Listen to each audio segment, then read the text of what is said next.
Hello everyone and welcome back to another live stream with me, Grizzly. This is Grizzly True Crime, and today we are taking ourselves to Illinois, and I really hope that you will help me share this case so that everybody can learn about it. I actually saw in the poll that I had before the live stream that many here have never heard of this case, so I'm sad but also glad because that means we can breathe new life into it. We can like and share.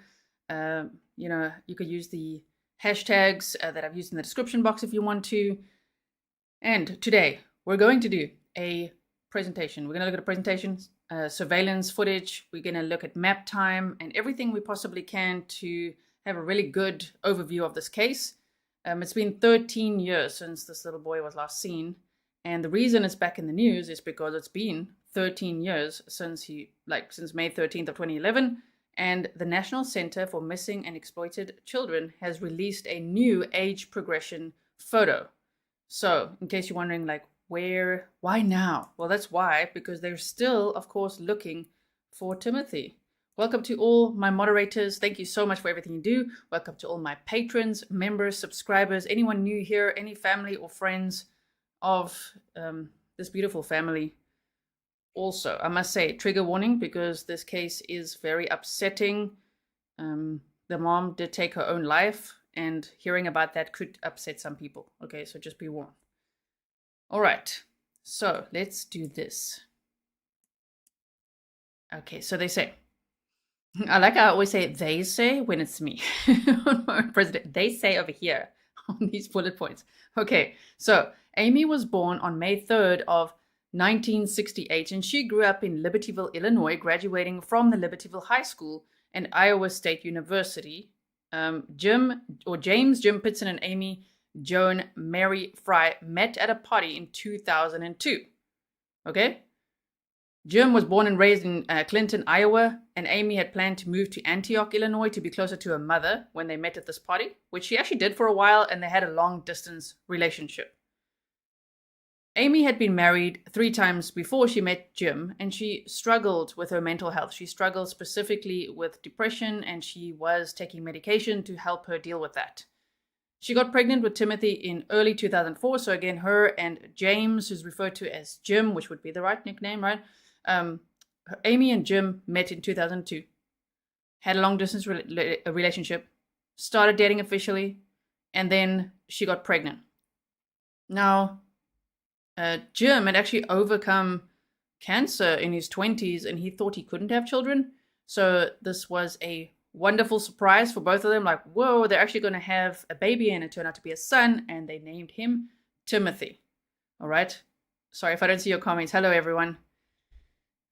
So they got married in early 2004. Got pregnant in early 2004.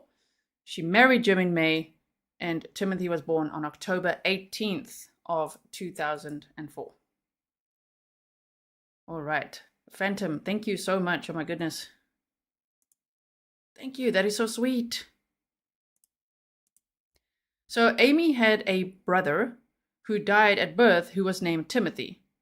So she named her son after this brother, but she added an extra M. She said that she wanted the name to stand out, and she also wanted the name to be in honor of her brother, but different. Same, but different. So Timothy in this case is spelled with a double M. So if you do share it with the hashtag Timmothy Pitzen, remember to use the double M, okay? So the family lived in Aurora, Illinois. That's where they settled eventually, right? And both Amy and Jim were working for a commercial real estate business owned by her father.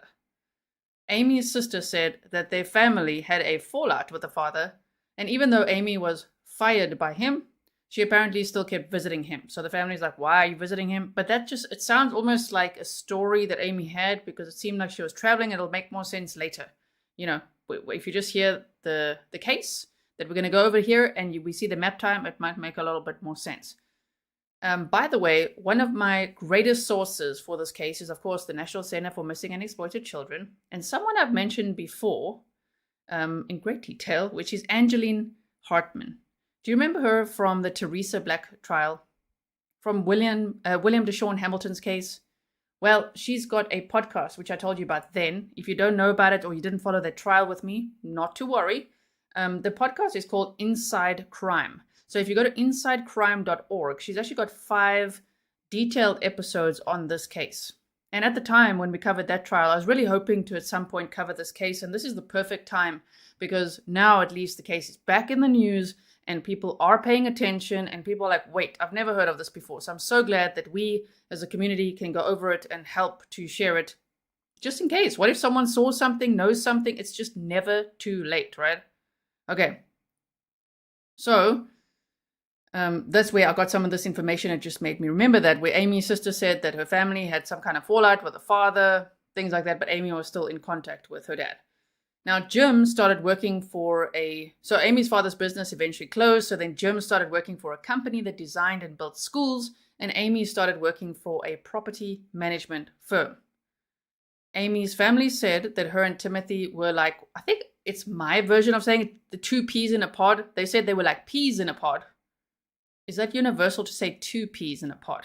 Or is that a South African saying? I don't know, but they were like peas in a pod, super close, special relationship. It helped her depression a lot when she had Timothy. He was her entire world.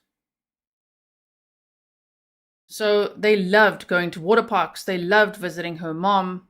And yeah, as I say, she was extremely close to her son.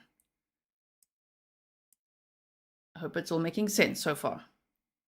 Susie B says, oh, I remember this. I can't believe it's been 13 years. I know, right? Can you believe 13 years? It reminds me a little bit of Kyron Horman's case. If you didn't follow that case, I've also got many episodes on that case, a playlist, in fact, if you want to follow that as well. So if you follow me on X, you might see me share that case regularly as well. Okay, Kerry says, we say 2 peas in a pod here in the UK as well. Okay, nice. All right. So you could see Jim and Timothy on the right-hand side, and then also Amy.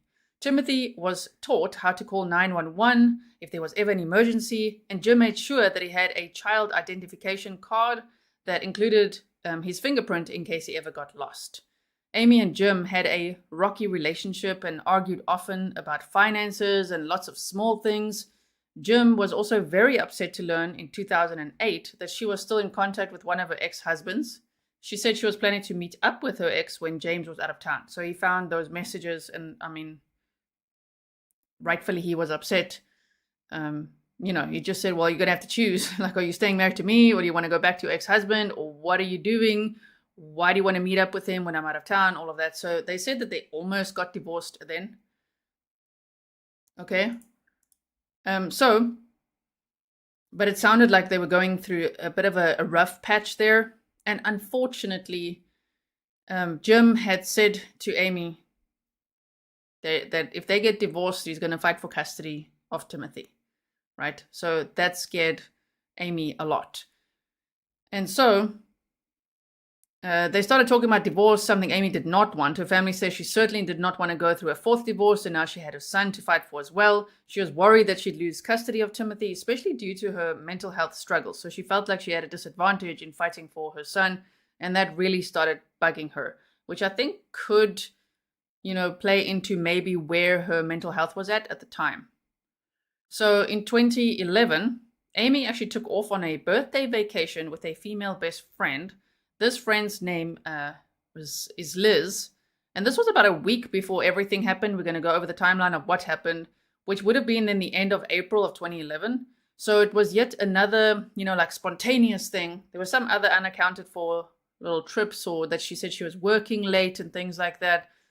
Starting to act not quite like herself, and then went on this trip. Now I've tried to dig to find, did Timothy go on this trip, or did he stay behind, or what happened? I can't find any clarification on that. It seems to me that Amy and her friend Liz went for a little trip, a birthday trip to celebrate her birthday to the Bahamas.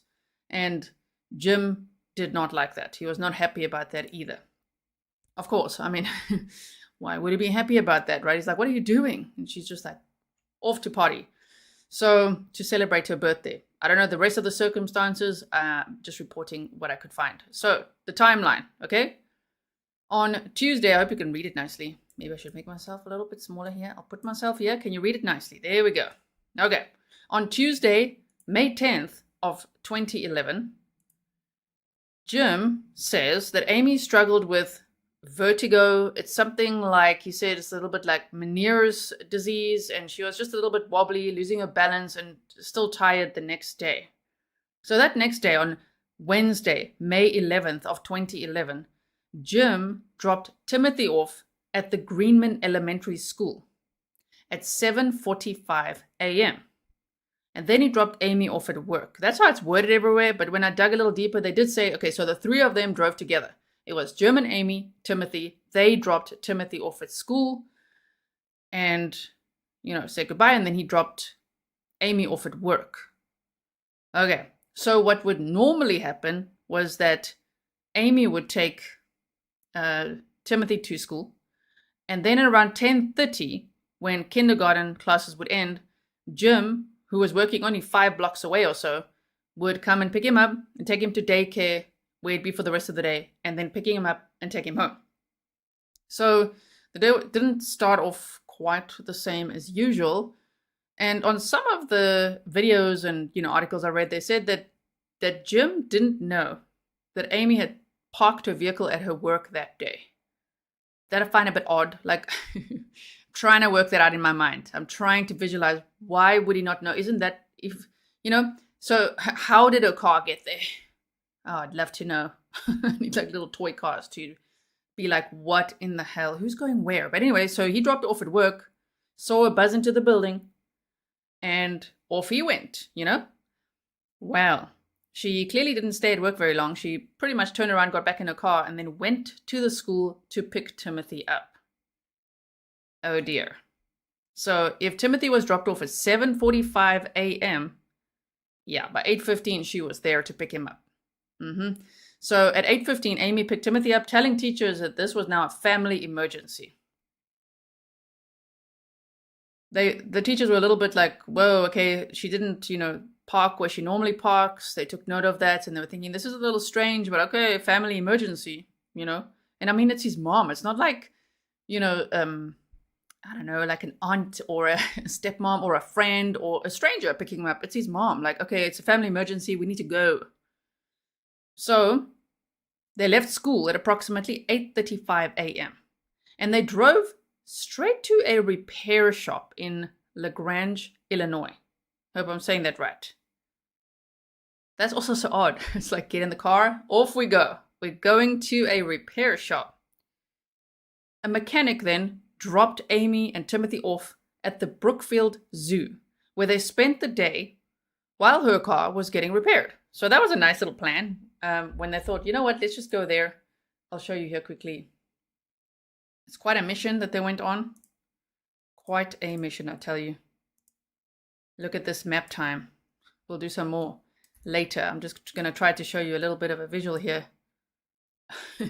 So there's Milwaukee, here's Chicago, okay? So wherever I see Chicago, I'm like, Illinois, okay? So if they went from the Greenman Elementary School, and the home is not far from here. It's on my other map. We'll look at it later, right? She went there at 8:15. He was dropped off at 7:45. 8:15, she's like, okay. Remember, May 11th, 2011. And she picks him up here, and they start driving, and they go to a repair shop close to this zoo. So that's already quite a drive. I think it's about an hour away if I look again. Drove, and here's LaGrange Park. So to some repair shop, her car was getting repaired, and then the mechanic dropped him off at the zoo for the day. Now just look at the rest of this map. It really gets quite wild from here. Okay. Like range. LaGrange, like range. Thank you. I don't suck at life, Janice. All right. So LaGrange, let's say it like that. So they left school at approximately 8:35, driving to a repair shop in LaGrange, Illinois. A mechanic dropped them off at the Brookfield Zoo, where they spent the day while her car was getting repaired. At approximately 3 p.m., they were picked up, so they spent pretty much the day at the zoo, and Amy got her vehicle back, and they headed an hour north to the Keylime Cove Resort, which I see has since been renamed to, I think it's called the Great Wolf Lodge now. Okay. Day at the zoo, get the car back, off they go to the Keylime Cove Resort, which is an indoor water park, right? And they checked in around 4 p.m. and they spent the night there. So remember, these are all of Timothy's favorite things to do. And at this time, Jim has no idea where they are, because Jim arrived to pick Timothy up at 10:30 to take him to daycare. And when he arrived, the school told him, they said, "What are you doing here?" And he's like, "Picking up my son." And they're like, "No, he was signed out." Like, just quickly check, everyone, check who picked him up. And it was Amy. So he saw her signature. It was confirmed to be her. You could see her on surveillance as well. It was her. She picked him up. And she would not answer any of Jim's calls. Her family couldn't get hold of her. You know, at that point, they didn't know yet. But Jim was trying to get hold of her. Phone. She didn't answer. And by the next day, he officially reported them missing and told the family. And they were all very worried. Now, they say because she struggled with her mental health, especially depression sometimes, and she had 2 suicide attempts in the past. YouTube's going to be like, "Oh, damn, let's flag this video. She said the word." Sorry about that. But because she had 2 attempts in the past, she had apparently sometimes just gone on little trips, just like quickly, for a day or 2, and people are like, don't worry, she'll be okay. But this time it went on and on a little bit longer, and family really started getting worried, right? Okay. Tiffany Fowler says, "Love the Great Wolf Lodge." Nice. Yeah, so it's renamed now, if I'm not mistaken. That's what I looked. The same address was the Keylime Cove, and now it's called the Great Wolf Lodge. It looks really nice. It really does. Okay, so now what I want to show you quickly is this clip here. This is a clip from when Amy actually picked him up from school. So remember, this is around, you could see there it says 8:30. So she arrived there at around 8:15, and she obviously had to talk to people at the desk there and say, "Okay, hey, it's a family emergency." And so they signed him out. They also said normally she would actually first go speak to the teachers, kind of interrupt the class a little bit. This is from the Inside Crime podcast that I learned this from, those 5 episodes. She would go there if she ever needed to pick Timothy up for something, right? She would go there, talk to the teachers, and then go to the front desk. But this day she parked somewhere different and she went to the front desk and she said it's a family emergency. So just have a look at this footage, which of course is from 2011. So I don't know if that's why, but it's a little bit like stuttery. You could just see her there. Sundown Farm says, "Thank you for covering this case." Thank you for being here. I'm glad I could tell people about this case. Okay, so there she is, and Timothy's on his way. And there he goes with his Spider-Man backpack.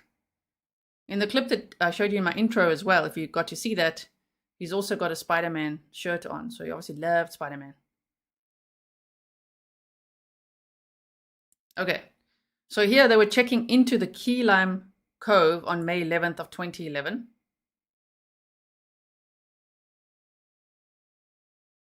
Shame. Okay. And so we continue from there. So many things to show you. Let's just put this over here for now. Like that if we can. Okay, back to the presentation. So, wow, this looks so fun. I mean, he was only 6 years old. So he must have been having the time of his life, right? All his favorite places, like the zoo, a water park, another water park, because they go all over. So Thursday, May 12th of 2011, Amy and Timothy checked out of the Keylime Cove Resort, seen on surveillance footage at approximately 9 a.m. They drove approximately 2.5 hours to the Kalahari Resort in Wisconsin Dells. Along the way, Amy bought Timothy toys, a craft kit, keychains, a toothbrush, and toothpaste. And so many people believe that he is still alive because they say that like I've seen psychologists report on it, and just I've watched almost everything I possibly can on this case, but they said that that's quite forward thinking. If Amy thought that Timothy would not live very long, maybe she wouldn't have bought him a toothbrush and toothpaste and toys and everything. I think it could be either way, as we've seen in many cases when someone's mental health is not doing well at all. You just don't know what kind of decisions they're going to make, right? Sometimes things don't make sense. But anyway, that's the type of stuff they bought because, of course, investigators went to find whatever they could and they found receipts and things, but they've actually never found his backpack or those items. So Jim, on that day, reported Amy and Timothy missing at approximately 1 p.m. Amy and Timothy checked in at approximately 3:45 p.m. on May 12th. That is a typo at the bottom there. May 12th, 3:45 p.m. Now we get to Friday the 13th. I think this is actually the check-in. Let me just see. Wait. Clips. Okay. Let's go from here. Checking into Keylime. We saw that.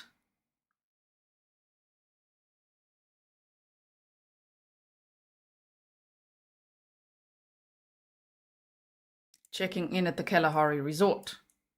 So this was on May 12th. Yes, at 15:39, 3:39 p.m. So you could see, I can't really point now, you could see at the counter. So there's the workers this side of the counter, right? And on the other side, on the far right, you could see Amy and next to her, Timothy. Yeah, Nicole Martin says, I don't like how this case sounds. Yeah, it's gets pretty scary.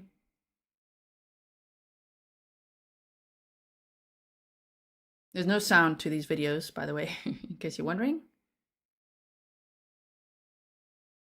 So there he is. I mean, everything looks fine. He's looking happy, normal.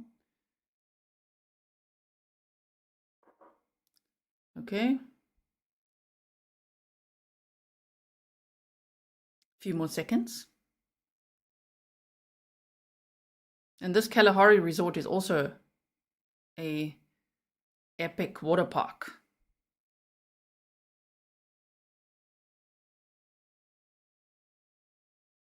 Okay, after that it's going to be some other footage, so I'm just going to leave this here for a second. So now we get to Friday, May 13th. Amy and Timothy checked out of the Kalahari Resort at approximately 10 a.m., seen on surveillance. Amy called her mom around 1:30 p.m. and said that they were fine, that everything was okay. They just needed a bit of space. She made the calls because she saw that they'd been reported missing. Because at some point there, everyone wondered, well, why did she call at that time? Well, because she saw, the missing persons flyers and things like that. So she decided to call her family and say, everything's fine. We just needed a little bit of space. And Timothy got to tell his uncle, Jim's brother, that they were at these water parks and the zoo and everything, right? So it's quite odd because she called her mom and then she called Jim's brother. So she didn't call her sister. She didn't call Jim at all. And so Angela says she changed clothes. Yeah, from one day to the other, she changed clothes and she changes clothes again later. We're going to see that. So she then called Jim's brother Chuck and let him talk to Timothy as well. Timothy was very excited about all the adventures they had, telling Uncle Chuck all about the zoo and the water parks and everything. And he said that he was having a lot of fun and you could hear him in the background then saying he's a little bit hungry now, something like that. So then Chuck suggested that, look, Amy, if something's wrong, they could come and stay with him for a while. And he said he'll never forget it. Amy said, don't you trust me? I'm not going to hurt myself. I'm not going to hurt Timothy. And she also said, Timothy belongs to me. So that's quite telling, especially in hindsight now, if you hear the rest of the case, because I think she was very worried, truly very worried that she was gonna lose Timothy. So she said, Timothy belongs to me. And he at the time thought, well, okay, there's no reason for her to say, I'm not going to hurt myself, I'm not going to hurt Timothy. But now in hindsight, he's like, oh man. So the calls were apparently made from the Sterling or Rock Falls area in Illinois. So the police were able to find at least some pings there. But there's a large amount of land, wide open spaces that are unaccounted for. Hours that went by from when they checked out. And then Amy made those calls at 1:30 p.m. Timothy was never seen again. He's still missing. Okay? So we're going to hear what happened to Amy. Sure. Go presentation. Oh, it's playing the clip. Hold on. Okay. I'm going to show you the map again afterwards so that you can see all of this once you've heard it all, right? So Amy then, so she called, just again, her mother and her husband's brother. Then she turned her cell phone off and apparently tossed it behind a grain storage building off a remote road in Mount Carroll. So now no one knows what happened between 1:30 and 7:30 p.m. I say 7:30 because the next thing they knew was that Amy visited a family dollar store alone later that day, around 7:30 p.m. And she bought a pen, paper, and envelopes. She then went to Sullivan's Foods and bought herself crackers and milk. That was at approximately 8 p.m. So you could see it here. This is now, I'm showing you these two pictures because in the morning, is it that picture actually? Wait, get so confused because we need more surveillance footage. We need, all of it. We've only got little bits, but she definitely changed her clothes, which people then speculate why. Like, where are the original clothes? Did they ever find that? I don't know, right? I don't know. So let me show you this clip. This is now her. This is the last time that she was seen, and she was alone, going to that Sullivan's Food to buy milk and crackers. So she'd gone to the Family Dollar store, okay, to buy a pen, papers, envelopes, and then she went to this Sullivan's Food to buy crackers. I'll go back a little bit so that you can see it again. Yeah, Colleen Soto says, where is Timothy when she's at the dollar store? No one knows. Vanished between 1:30 p.m. and 7:30 p.m. And I'll just fast forward so you, we're just going to jump ahead for a second. She took her own life. And in the note, she said that Timothy is with her family, with someone that will love him, but he'll never be found. So it's really a mystery of what happened to him. No one has a clue what happened to him. All they know is that they checked out that morning from the Kalahari Resort in that Wisconsin Dells, and that's it. At 1:30, though, she called the family, her mom and her husband's brother, and they could hear Timothy in the car. But from 1:30 p.m., no one knows. No one knows. So here she's walking into Sullivan's Food. And you could see that's almost 8 p.m. there. And they said she bought crackers and milk.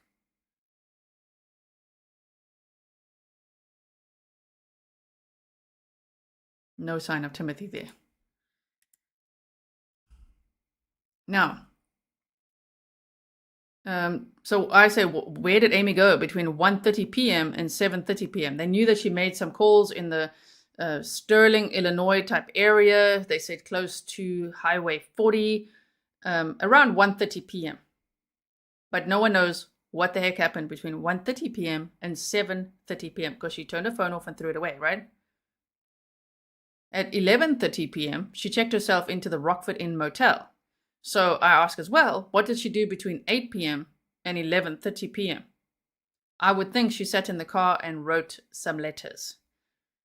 She wrote 3 notes. One, she took her own life, okay? So one note she left in the hotel with pictures of Timothy.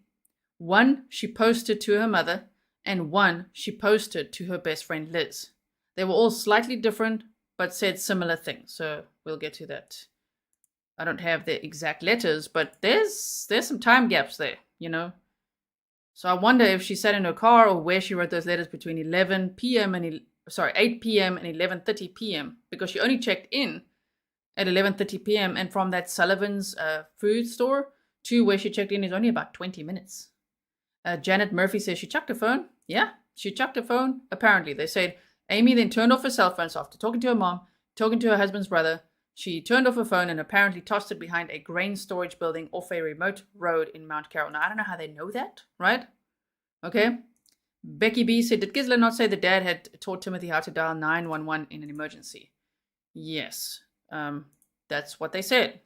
But he wouldn't think that this is an emergency, right? 6 years old, having the time of his life, on a holiday trip with his mom. And we don't know what happened then. There's many theories, okay? Forrest Nelson, thank you so much. I really, really appreciate it. I'm glad that you think it's organized and thoughtful. I'm always like in these rabbit holes, and then when it's time to be like, oh my word, I actually have to present it, it feels like, let's hope this makes sense, because there's so much to think about in these cases. We could probably talk about it multiple times, but I tried to do my best to do a good overview in one go here. So, man, between 8 p.m. and 11:30, I would speculate she wrote letters during that time, then checked in. Trigger warning, okay? Trigger warning, because this is about taking one's own life. Her sister said that she took her own life around midnight. She got into a warm bath and you can see I redacted, because I'm sure you could fill in the blanks there yourself. She had hurt her wrists, and then she got out of the bath because she thought, I think the family's just filling in the blanks there, but they say she got out of the bath because it was probably not happening quick enough. She'd also taken a whole lot of antihistamines, like an overdose amount of that. And she got back in the bath, and then she hurt her own throat. They said it was horrifying, violent, like really terrible. A scene they'll never forget. The people that found her and the investigators are still traumatized by it. Now, her toxicology results revealed that she had not been taking her medication for about 30 to 90 days. And that was a surprise to her husband, because her husband actually opened the cabinets at home, when they went missing, and saw, holy crap, she didn't take her medication along or for that day. And then when it went to the next day, he's like, oh man, she still doesn't have her medication. But then they found out from her toxicology, there was none of that medication in her system, which they then said would take 30 to 90 days of her missing it. Let me quickly get the name of it. Among her prescriptions were lorazepam, the generic version of Ativan for anxiety, and Wellbutrin and Lexapro for depression. So they say the problem was that she didn't always take them, and when she didn't, she was a different person. She'd act real funny, Jim said, big highs, big lows. She'd become real emotional. If I asked whether she was taking a pill, she'd yell at me. Don't ask me about that. So, shame. So I don't know how long she actually wasn't taking it, but it might help explain some of the sudden impulsive trips, like quickly going to the Bahamas and apparently driving up and down to Rockford, Illinois, which was a surprise to everyone as well, at least twice before all of this happened. So they said that her body was discovered by a hotel worker the following day on May 14th and at approximately 12:30 p.m. There was a note and some photos of Timothy left behind. 2 letters were then mailed, as in posted, so I think that's what she did before she checked in. One to her mom, one to her best friend Liz, which they received on Monday. And there was no sign of Timothy. And then, of course, they worked backwards because they saw the surveillance and they saw at the grocery store, and they're like, oh my word, she's alone, there's no Timothy. So somewhere between 1:30 p.m. and 7:30 p.m., Timothy disappeared. The one theory is that she gave him to a family, because that's what she said in her note, okay? So she said, there's just a little snippet there. They said, Tim is somewhere safe with people who love him and who will take care of him. You will never find him. To whomever finds me, sorry about the mess. So it's quite interesting that she said he's with someone who will love him, okay? He's with another family, and no one will ever find him. That's scary, because no one ever has found him. It's been 13 years, and they've also never found his backpack or any of the toys she bought or the toothbrush, none of that, right? So apparently it's also it's uncommon for a woman statistically to take their own life this way, because it's very violent, especially the throat one. And it's also, if she was going to kill her son and herself, apparently, statistically, it's also uncommon to be separate. You know what I mean? So, interesting. Shame. Here's the dad, Jim. In her letters, Amy said that Timothy was safe with someone who loved him and he would never be found. In the letter to her mother, she said she didn't want to leave Timothy with Jim. She apologized for the mess, and she said she just couldn't put all the puzzle pieces back together. Now, they tested the motel room knife. I've heard them say knife and I've heard them say box cutter. So I don't know if both items were there or just one. It all sounds very scary. And so they tested it and only her blood was found on that knife. Okay. So then, Timothy's backpack, toys, toothbrush have never been found. Investigators say that Amy made at least 2 trips to Rockford, Illinois in the months leading up to Timothy going missing.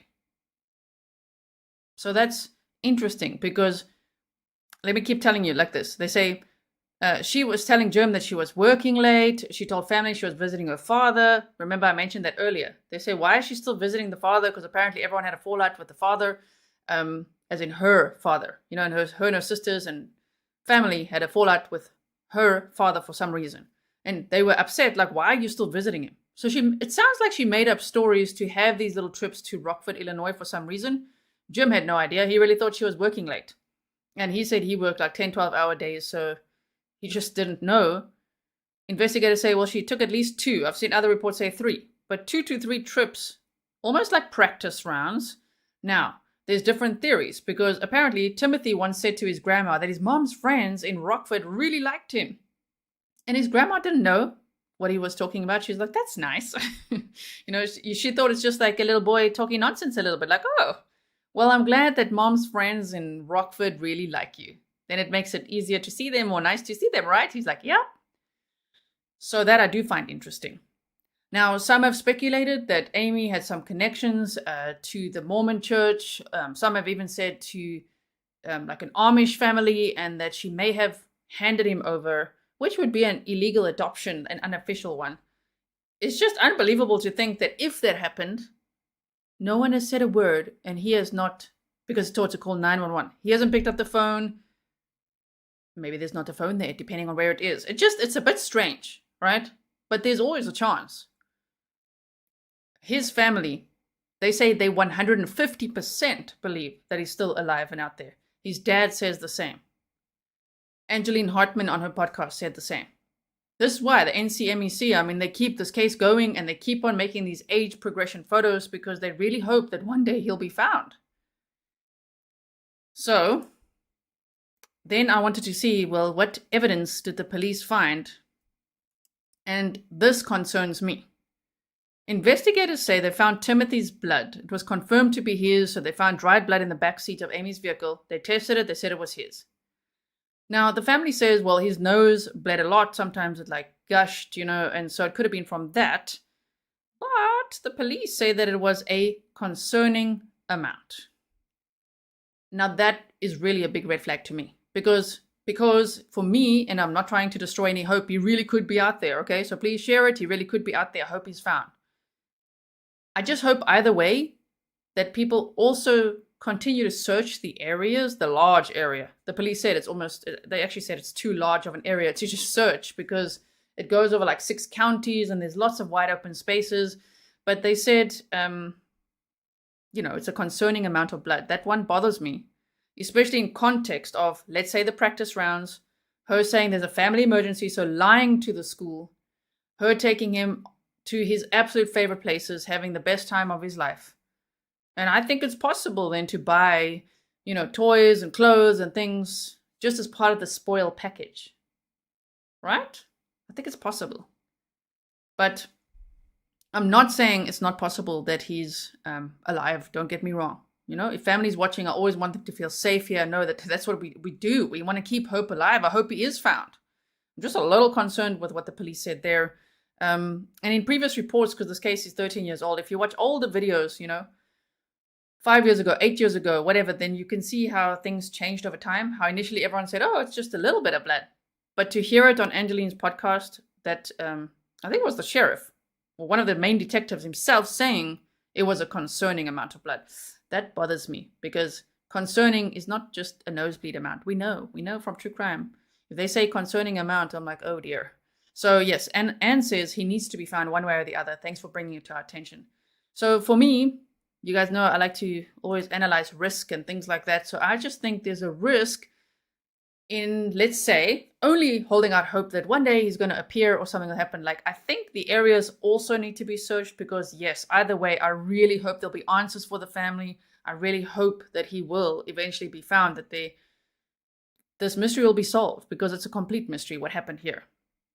We only know some of these, as I say, these bullet points, little red flags, strange behavior, things like that. But her family insists she was so close to Timothy, she would never, ever hurt him. The thing is, though, from many true crime cases, we know that sometimes if someone feels like, you know what, if I can't have him, no one can. Even with kids, even if there is a battle over children. I saw a case last week where a mother literally sent a FaceTime video to her estranged husband, and the video was her recording their little son saying, "Say goodbye to daddy," and she shot him, and then she shot herself. So you just never know if someone is really thinking, I'm not gonna lose my kid, okay? They might have an adventure, and then that's the end. To almost have control over the situation. Speculating. That is her vehicle, a blue 2004 Ford Expedition SUV. The vehicle also had other evidence suggesting that Amy had driven into a meadow or field. I'm going to tell you a little bit more about that in a moment. Angeline has it on her case files on insidecrime.org. Let me just quickly go fetch it. Why can't I see it? There we go. Okay.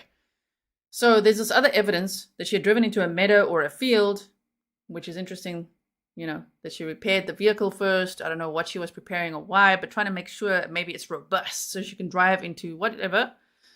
Some people say they think that even families say that she may have driven into like a remote area in order to do the handover. While others think maybe in a remote area to hide a body. I don't know.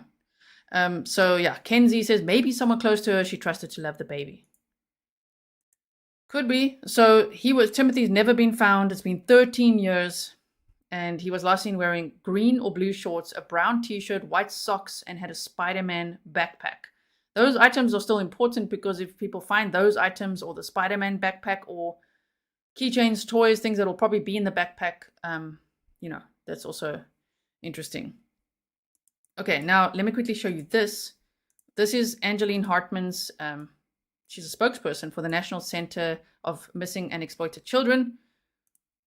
And this is her podcast, Inside. It's an independent podcast, okay? InsideCrime.org. And here you can go to case files and you can see all the cases there.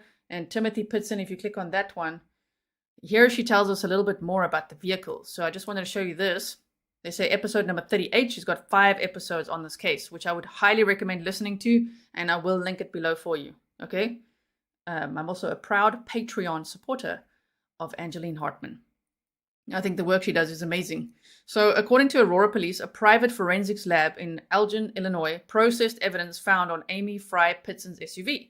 The results show, based on sediments and plant material, the vehicle was stopped for an unknown period of time on a wide gravel road, or short gravel turnout, either adjacent to or just off of an asphalt secondary road that had at one time been treated with glass road marking beads. I mean, it sounds pretty specific, right? It's like, damn, they really found interesting evidence, but they said, unfortunately, they haven't been able to find where exactly to search. So, based on sediments and plant material, the vehicle was stopped for an unknown period of time on a wide gravel road, right, with these glass road marking beads, which I think is for reflection. In close proximity to the gravel shoulder or road where the vehicle is stopped, it backed into a grassy meadow or field to a spot that is nearly treeless. There are birch and oak trees in the general area, but not directly over or at the spot where the SUV stopped. Both Queen Anne's lace and black mustard plants grow in a row along the border of the field or the shoulder of the road. So for you guys, if there's anyone that's local here and this is sounding like, damn, that sounds like exactly where I live, whatever they're describing. You just never know. If you're out for a walk, if you're walking in like the fields there, whatever it is, just keep a lookout. You just never know what you could find, what clues there may be. Raquel, welcome. So they said, in addition, There is no corn growing in or adjacent to the spot where the SUV stopped, nor is there any indication that the area had been used for agriculture in the recent past. Instead, the evidence strongly suggests that grasses have been the only major plants growing in the immediate area, which leads scientists to believe that it is a meadow, and not, for example, a field that had once been farmland and not recently sown. Forensic results indicate that the grass was not cut, which helps rule out a rural residential lawn or park.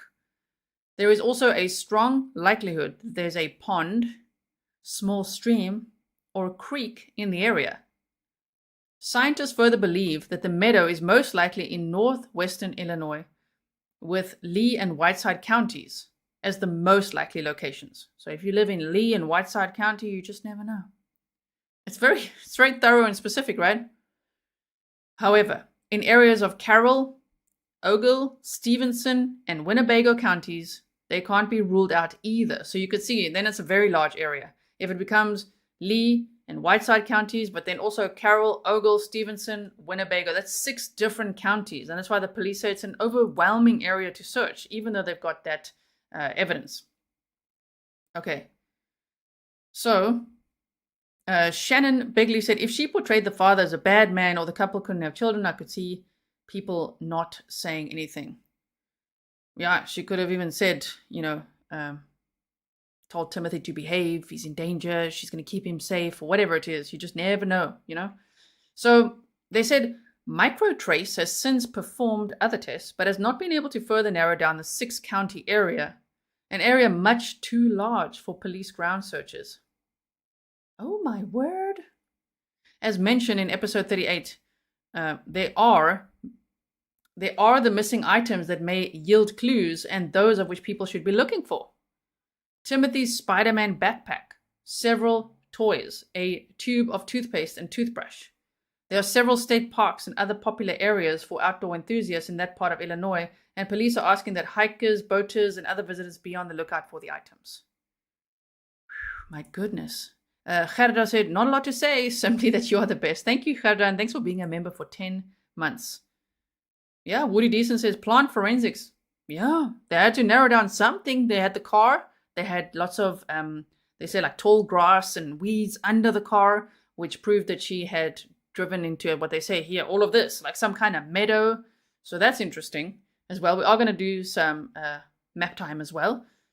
More thorough map time. Gigi said, my nose bleeds as a kid were crazy. One time it was so bad I was vomiting blood and my bed was covered with it. Social services were called on my parents because they thought a crime had happened. Oh my goodness. I can kind of relate, Gigi. My nose used to bleed a lot too. I actually had I don't know what they call it. At the time as a kid, they told me I had my nose burnt, fused, so that it doesn't bleed anymore. And I still get nosebleeds when I'm very stressed. So I do understand, Gigi. Sometimes it can really be a lot. It can. So you just never know. It's just, I wonder if the police says it's a concerning amount, I mean, how much is concerning? Could it be from a nosebleed? Timothy's dad said his nose would bleed, that it would just gush down. He would need like 2 rags and all. So it does sound like very troubling amount, of blood in a nosebleed. Could be. You just never know. Scott said the pond is another red flag, unfortunately. Yes, unfortunately it is. Okay, so let's quickly take this off for now and finish our presentation, and then we can look at the map. Shame, man. 13 years, no answers. Now here's oh my word. I almost didn't want to include this because, this guy.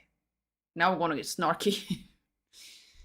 On April 3rd of 2019, residents of Newport, Kentucky, near the Ohio border, called authorities after they found a teenager wandering the streets. The teenager claimed that he was Timmothy Pitzen and that he had escaped from his captors. Okay. A day later, it was revealed that it was a hoax, and it wasn't Pitzen. He said he was 14, okay? Because at the time, with the age progression photos and everything, would he have been? Does the math add up? I think he said he was 14. Anyway, he studied the case a bit and he saw a video of Timothy's dad and he was like, I want him to be my dad. So he pretended to be Timothy. That's his story.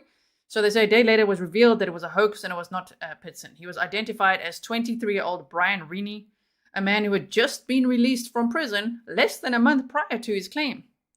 Rini is a convicted felon, having recently served 14 months in prison for burglary and vandalism, and had previously claimed twice to be a victim of child ST. You can see what the word is there that I'm abbreviating. This guy. I mean, in all of this, and the family, they were like, oh, they found Timothy. They were so excited and then so beyond devastated. My goodness. So here's the police report here.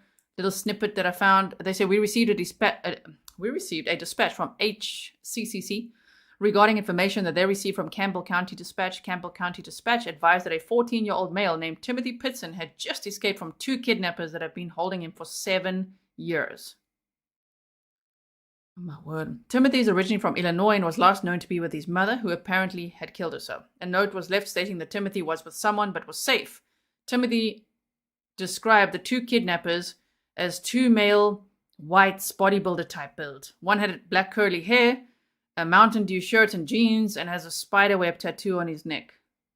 The other was short in stature and had a snake tattoo on his arms. The vehicle they were operating is described as a newer model Ford SUV, being unknown Wisconsin plates, and with a second row, whatever, all this crap this guy made up. Can you believe it? It makes me angry just reading it. He sounds like he needs to go and visit Letitia with her Eduardo stories. My word. Like, this guy makes up so much stuff. I mean, it just absolutely devastated the family. Julie says, how did he hear of Timothy if he was in jail? Well, he had just been released about a month before and was watching TV and saw Timothy's dad on the news. And he's like, cool, I want him to be my dad. Like, so he's got some mental health problems. But that's no excuse to do something like this. That is cruel. Okay, so now I'm going to show you some of the age progression photos of Timothy. Oh, shame, man. So on the right-hand side is one from the National Center of Missing and Exploited Children. You can see them all here, you know. I hope at some point they have answers and they don't have to do this forever and ever. Age 10, age 14. I don't know if they release it every year. These are the only ones I could find. If you find more, send them to me.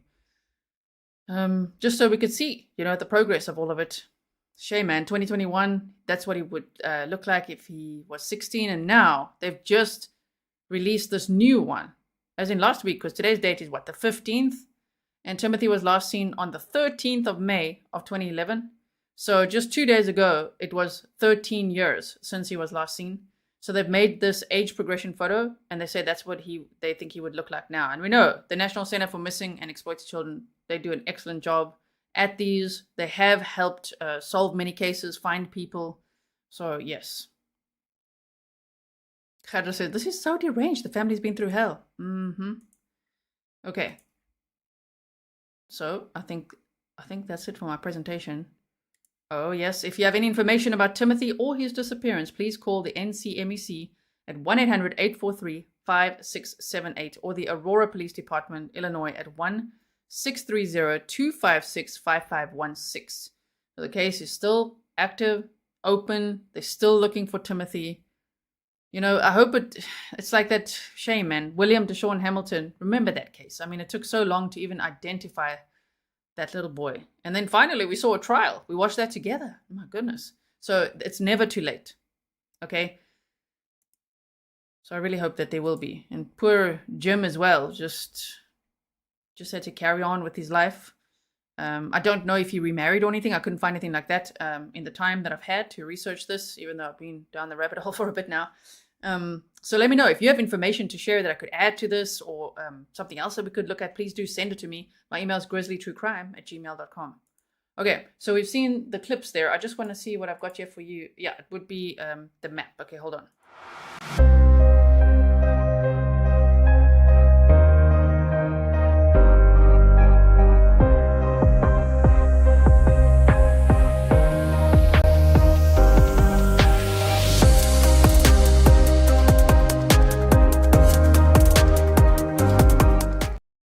Okay, and we are back. So let's get this map going here. I hope that you can see it nicely. I can actually just make it a little bit dimmer so that you can just hold on 1 second. So it's not so crisp. Can you see it nicely like this? Something like that. No, that's too bright. That's too bright. Something like that. Okay. Yeah, map time. Okay, so this is now on Google Earth. The previous one was obviously on just Google Maps, just so that we could see the journey. Okay, and then I'll show you again on Google Maps afterwards, because I think this is important. From all the episodes I watched, there wasn't a very detailed focus on the map time, just to even grasp where all they traveled. Because Amy drove over 500 miles, you know, in those 3 days. 11th, 12th, and 13th. Over 500 miles. So just to see it like this might be helpful. You just never know. It could actually trigger a memory for someone, right? So the Greenman Elementary School is where we start. If you want me to put the little man down, look around, just let me know. But for now, let's do this. So I'm just going to, before I start the slideshow, the Greenman Elementary School is right here, of course, as I say, in Aurora, Illinois. And you see how close their home was. Their home was super close. Jennifer said, darn, I forgot my seatbelt. Listen, you got to put your seatbelt on. Okay, so actually, let's see if we can we put the little man? We could just put the little man somewhere here. Hello, little man. Can I please go there? Thank you. Okay, so this is the school. And on May 11th of 2011, that is where Timothy was picked up from, like within half an hour of getting there. 15 minutes of school starting. We can't like go in there, you know? Okay. Can we drive around the block or what? Buckle up, everyone. We're driving now. Ah, yes, okay. So there it is. Shame. It's a beautiful area. I know I say that a lot, but it really is. Okay, let's just get out of street view here. Let's try to do a slideshow. All right, so let's make it bigger. So we go from the home to the school and then to the Brookfield Zoo in Chicago. It looks pretty awesome. Also known as the Chicago Zoological Park, is a zoo located in the Chicago suburb of Brookfield, Illinois. It houses around 450 species of animals in an area of 216 acres. It looks really like what a zoo, right? Look at this place. So they went there for the day while her car was getting repaired. Precy said, the Google Maps man is named Pegman. Is it though? I think we did look it up before, right? Okay. So they went to the zoo then, May 11th, 2011, while her car was getting repaired. And then after that, yes, we want to resume, drove all the way to the Keylime Cove, which is now called the Great Wolf Lodge. Sorry, now I'm sparkling. We'll do it like this. Which is an indoor water park. I did show you some pictures as well, right? I mean, look at it, even. It's indoor and there's all these outdoor slides and everything. If you've been there, let me know. It looks really awesome. Yuna says, these cases that involve children closer to my own kids' ages affect me so much more. I look at my own young man, it just makes me sad for Timothy. I know, right? Cases involving children are terrible. I mean, all cases are terrible, but the ones involving children are really bad. So I understand, and especially if you've got kids around the same age, oh man. So Rob says, G is an above average driver. Thank you, Rob.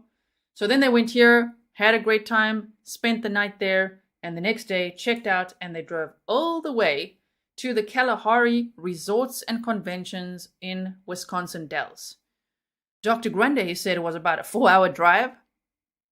When I looked on the maps, they say it's about 2.5 hours to get there, but maybe that's without pit stops or whatever else. And there's quite a time gap that day as well. So I don't know where else they went, right? But damn, look at this Kalahari outdoor water park. Look at this place. Oh my word. Yeah. At least we know that Timothy, from everything we hear, had a really great time on May 11th and 12th. So this picture is what I showed you earlier as well. And then after that, Kalahari Resorts checked out on May 13th. That's the last time that Timothy was physically seen, meaning by the hotel staff and on surveillance, checking out. And then the next thing is at 1:30 p.m. Let's see where we go from here. Sterling, Illinois. Somewhere in that area. They said close to the highway, I think it's called the I-40, Interstate 40. Close to Route 40, whatever it is. They tell me if you're local, which is actually, we're going to look at the other map and then I'll show you now. But in this area is where her cell phone pinged. It's where she allegedly threw her cell phone away as well, chucked it out the window after talking to her mother and her husband's brother. So her brother-in-law, right? Gerald says, definitely not the South African Kalahari. No, definitely not. A little bit different. Indeed. So that is also a very strange detour. I'm going to zoom out again afterwards so that you can see all of it, because I think it's important, especially now from here. From here is 1:30 p.m. Friday, May 13th, okay? And remember, Timothy was 6 years old. He was heard in the vehicle at around 1:30 p.m. Saying in the background, I think it was when she was talking to her mom, I'm hungry now. And then when Amy phoned her brother-in-law, Chuck, then who Angeline Hartman interviews on her podcast. So if you want to hear that, it's really great. I wanted to play you some clips, okay, but I don't want to keep you here forever either. So I would highly recommend just listening to the Inside Crime podcast, especially the Timmothy Pitzen episodes. They're not very long. If I can do it, you can do it. I say it because I know sometimes you guys relate that if something is like hours and hours, it's like, oh man, no, they're really great, highly detailed, lots of interviews, including with Uncle Chuck, saying that I actually spoke to Timothy and he was so excited and saying like, oh yeah, we went to the zoo, we went to the water parks and everything. 1:30 p.m. Wow, communication stops. We don't know what happened yet with Timothy from there. Next minute, hours later. So from 1:30 p.m. to 7:30 p.m., May 13, 2011, no idea where all she went, but she went to the Family Dollar store to get a pen. They say a pen. I wonder if it's a pen or pens. Okay, a pen. Okay, I think a pen, paper, and envelopes. I think some of you would say envelopes. I say envelopes. Okay, so that's what she went to buy at this Family Dollar store. And then just before 8 p.m., we saw the surveillance footage of her going into the Sullivan's Foods. My voice is going. Foods, where she bought crackers and milk. That's according to receipts that they had, which I think they found in that hotel room, right? So, Denny Dawn says, is the children one? Do you mean, is he the only child? He was the only child. He is the only child. Yes, indeed. And the link I will definitely be putting, I think it's already in the description box for you. And I will put the link, I'll put it there with the timestamps and everything if you haven't found it by then. I'm going to show it to you now again as well. So this is not far apart either. And this was around 8 p.m. And then she only checked into the hotel she went to. Nope, that's Sullivan's Foods, which is about 20 minutes away. It was called the Rockford Inn Motel. And now that's also been renamed to the Travel Lodge by Wyndham Rockford South. This is where she checked into room 108. She chained the door, locked the door with that chain link. And so, of course, she would have to check out, which is why the cleaning staff were like, what the hell? Yes, Danny Dawn, I'm talking about the podcast. Inside Crime is what it's called. So it's in the description box already. So she checked into room 108. I think she'd already mailed off, put the letters in the mailbox, the other two. And the one note, was found in the room with photos of Timothy. She checked in around 11:30 p.m. And on a documentary I saw about this case, her sister said that she died around midnight. So, yeah, she didn't spend very long in there. She pretty much got in there, ran herself a bath, took a lot of antihistamine is what they say, and got in the bath. And the rest we know, which is terrifying. So, yeah, she stayed here in room 108. And that's the journey. So now if we go to this map over here. Okay, so sometimes we like to give homework. Your homework is going to be listening to the Inside Crime 5 episodes on Timmothy Pitzen. Okay, so now we're going to look at this map now, which is now Google Maps. Why? Because we can see the distances quite nicely as one might drive it. So if I'm going to pull this little side map up here and just quickly say details so that we could see. So from the Greenman Elementary School to the Brookfield Zoo is about 42 minutes. From the school to the zoo is about 42 minutes. They dropped her car off at a repair shop, and then went to the zoo for the day and got picked up at 3 p.m. They got their car, Amy got her car, and then off they went to the Keylime Cove, which is now called the Great Wolf Lodge. So that was 46 miles, 53 minutes or so. If you drive straight, I mean, obviously they could stop or drive slower, or I don't know if there would be any traffic or anything like that. Hope and Beer says, love homework. Yes, we've got homework, everyone. Okay, so going from the Brookfield Zoo to the Keylime Cove, I mean, that's still an ordinary sort of distance. But then the next day, traveling all the way to Kalahari Resorts and Conventions in Wisconsin Dells. That would take 2 hours and 25 minutes. I can make this bigger for you so that you can see it.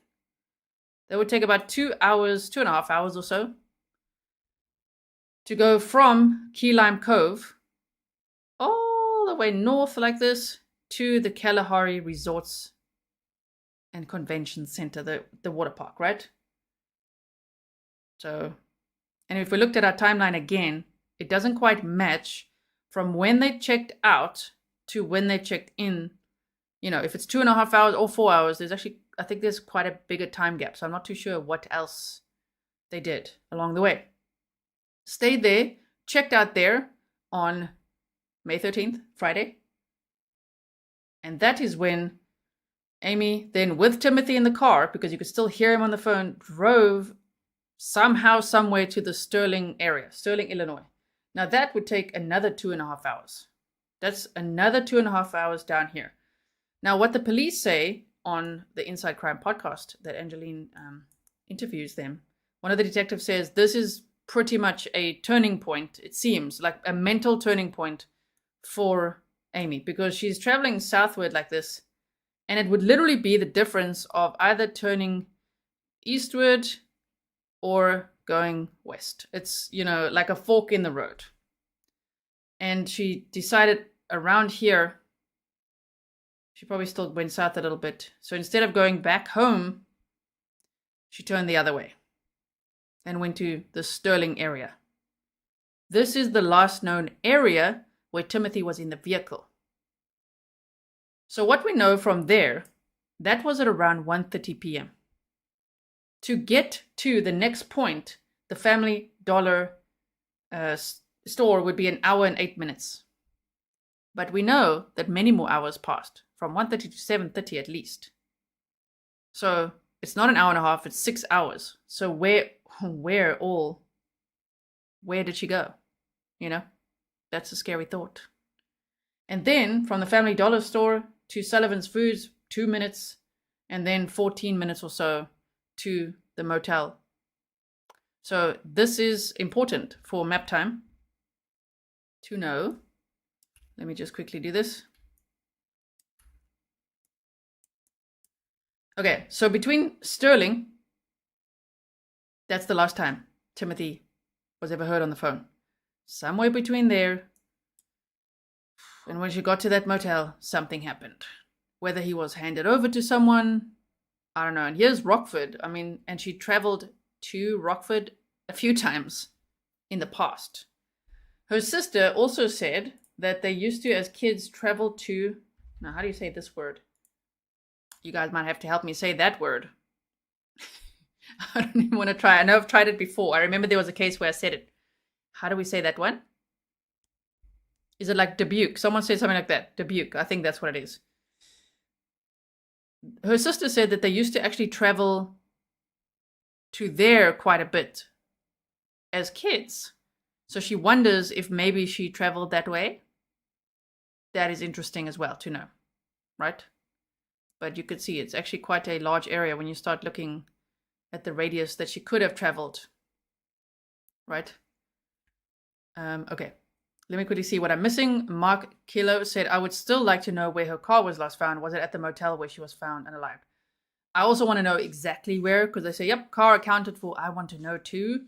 At this point, from everything that I've researched, I have to assume it was at the motel, but I will check on that. If I find the exact answer, I will pin it in the comments.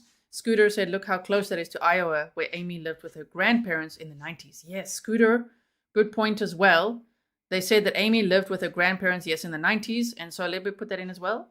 To Iowa. Okay, we add another destination. Yeah, well, that is that area where they used to go, right? You should see. So Iowa City's here. Her sister said this was a very familiar place.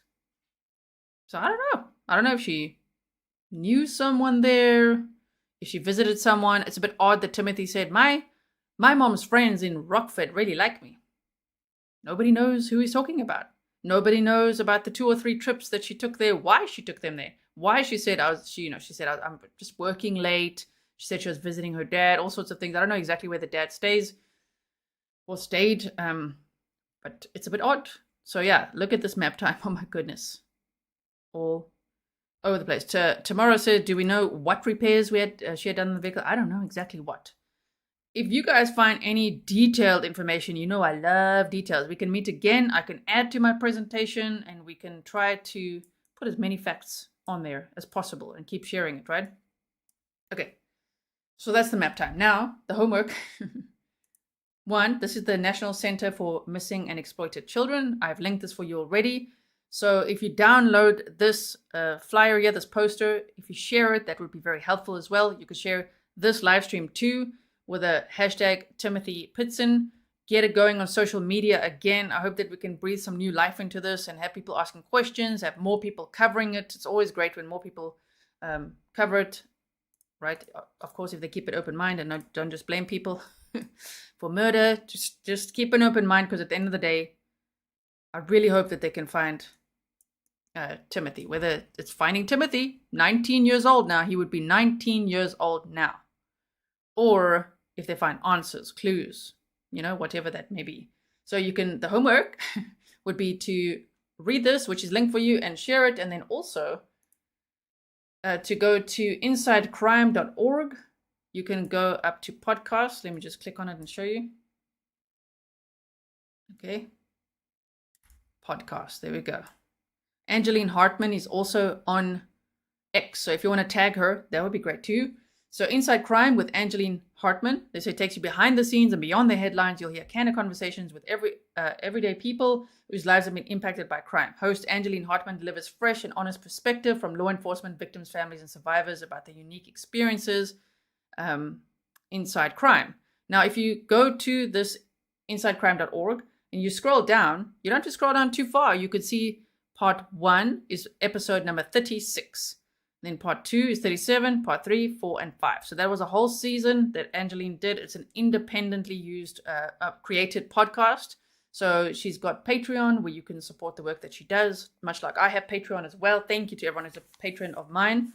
As I say, I'm a proud patron of Angeline's. And so you could check that out. Yeah, I'm not going to share the timestamp now. Listen to it yourself. Let me know what stood out to you. I've made some little timestamps. If we meet again to talk about it, maybe I can play some clips and things like that. But I actually hope you go listen to it yourself. Okay, so where is Timothy? What do you think happened to Timothy? It's hard to know, and it's devastating to think that for 13 years, his family has had no answers. They are so emotional still, understandably. I mean, every interview I've seen of theirs, even recent ones, there's an NBC documentary from... Is it this one? NBC Chicago. This one is What Happened to Timmothy Pitzen, Mystery of Aurora Boy. It's 48 minutes long. I will also link that for you so that you can check it out. And I'm also going to link this article for you if you want to read that. So much homework today, oh my word. But it's just so devastating to not know. What happened? And imagine the feeling of, well, what if he is just with some family? Like if he's like adopted by a family. It just must be so frustrating because, he was 6 years old when he was last with his mom. So what does he remember? Does he have repressed memories? Is he out there? Or is he, I don't know, living off grid? What is happening? Or do they need to find some evidence, some answers? I don't know. Okay. Caroline says, I do Patreon because I was told I would be amply rewarded in the afterlife if I did. That's true, Caroline, that's true. Thank you so much, everyone. I really appreciate you being here with me as we go through this case. It's heartbreaking, and I really hope that at least we can encourage the family by knowing we haven't forgotten about Timothy. So if this is the first time you've ever heard about this case, then I'm glad that I was able to share it with you. If you've already been very familiar with it, I hope that you'll share it again so that we can show the family no one has forgotten about Timothy. We've got their back. We hope that they'll have answers. And I'll keep you posted, of course. I'll keep you posted. Thank you so much, everyone. Please leave your comments below. I really look forward to reading them. And now I'm going to do timestamps, and I'll see you all again very soon. Bye, everyone.